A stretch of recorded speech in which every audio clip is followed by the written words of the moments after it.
طين. انا من المركز بالنسبه لي ما هوش بس مجرد مشاركه، يعني دي ثالث مره احضر. بس انا شاركت يعني في التخطيط للموضوع من الاول، شاركت في الافكار بتاعه المركز، وده شرف ليا طبعا. طبعا في هنا ناس بتقوم بالمجهود ده طول السنه، يعني اكتر مني، وبتقعد تشتغل على الموضوع ده طول السنه. الموضوع ده وغيره وغيره وغيره، لفت النظر للمركز. المركز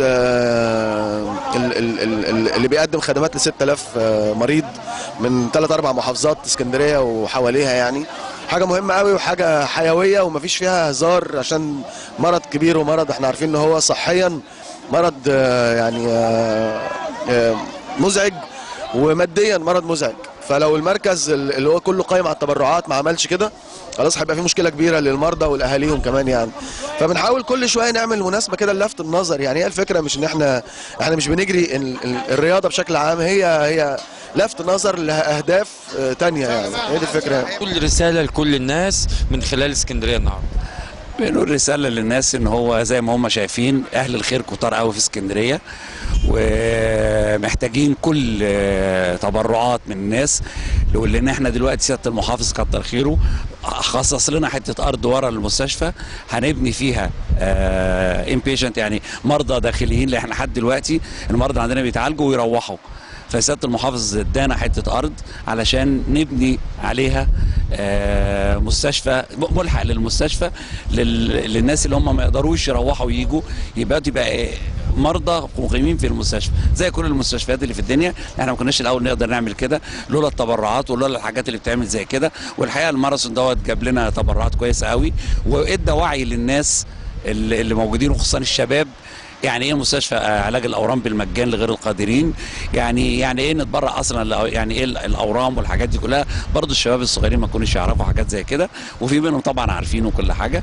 والحمد لله الماراثون نجح قوي، وكان لنا ناس اكتر مما نتوقع. احنا حوالي 450 عداء. ما عندناش حاجه اسمها بالفلوس وبالمجان، المعامله هي لده وهي لده، ويمكن بالاكثر احنا مركزين قوي على غير القادرين، لان بيجي لنا من حتت شعبيه كتير قوي يستاهلوا يعني الموضوع ده. النائب محمد مصلحي رئيس نادي الاتحاد السكندري، دور رائد بيقوم به نادي الاتحاد بصفه عامه، والاستاذ محمد مصلحي في جميع المحافل اللي بتقام داخل الصاغه. بص يا استاذ محمد، اي عمل خير كلنا، ومش محمد بس، متهيألي اي واحد محب لعمل الخير هيكون متواجد معانا النهارده. جمعيه ادم مستقبل ما شاء الله عليهم بيعملوا حاجه مشرفه جدا في اسكندريه، والكلام ده مش من النهارده. يعني اعرف كل اعضاء مجلس اداره واعرف رئيس الجمعيه. الخير اللي عاملينه بقاله يعني اكتر من 10 15 سنه، حاجه تفرح، حاجه مشرفه. فانا سعيد النهارده ان كل الناس بتحاول انها تشارك في عمل الخير. سعيد النهارده الفنان عمرو رمزي موجود، الفنانه صفاء جلال موجوده، ما شاء الله عليهم، هم جايين من مصر يشاركوا معانا في حاجه تخص اسكندريه. سعيد بالمدارس كلها اللي شاركت في هذا الماراثون. اتمنى ان الكلام ده يعني احنا يدعونا لعمل الخير. لو طلبوا مننا كل يوم احنا مش هنتاخر. فالنهارده فعلا المرضى دولت محتاجين اي واحد فينا يكون متواجد. كلنا نسعى ان احنا نعمل حاجه كويسه. الناس دي عاوزه رعايه، وعاوزه نوع من الحنيه، وعاوزه نوع من التفاؤل، وان شاء الله ربنا يشفيهم جميعا. واي وقت يطلب مني انا بصفه شخصيه او من خلال منظومه نادي الاتحاد السكندري، كلنا متواجدين وكلنا هنساعد في عمل الخير. المستشفى كانت بتقوم بالعلاج اليومي مجاني، لكن اللي هو عادل لبيب كان حريص على ان هو يديهم قطعه ارض يبنوا مستشفى على اساس يبقى مش العلاج كمان الاقامه بالمجان. ده شيء جميل اللي هو عادل لبيب، ودايما مساهمته مع المرضى ودور بتقوم بيه محافظه اسكندريه. استاذ محمد، الموضوع بتاع الجمعيه زي ما قلت لحضرتك بقى له 10 سنين، يعني في الوقت اللي ما كانش فيه الوعد لبيب محافظ اسكندريه. فتخيل اي واحد موجود بيرقص هذه المدينه هيكون بيسعى معانا ان احنا نعمل حاجه كويسه. فالنهارده لو في العلاج اليوم الواحد او الاقامه اليوم الواحد، لا هي محتاجه فعلا.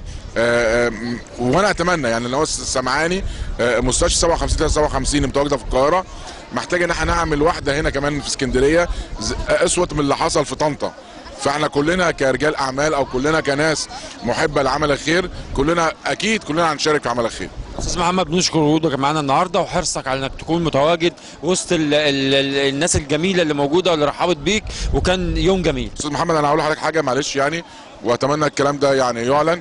انا سعيد بقناه مدن قوي، وسعيد ان هم ده النهارده مش رياضه، ولكن النهارده التواجد في عمل الخير ده يحسب لقناه مودرن، وانا متاكد ان كل القائمين على قناه مودرن بيسعوا زي ما احنا بنسعى لعمل الخير. فمش تحيه ليا انا، تحيه لقناه مودرن اللي عملوه النهارده.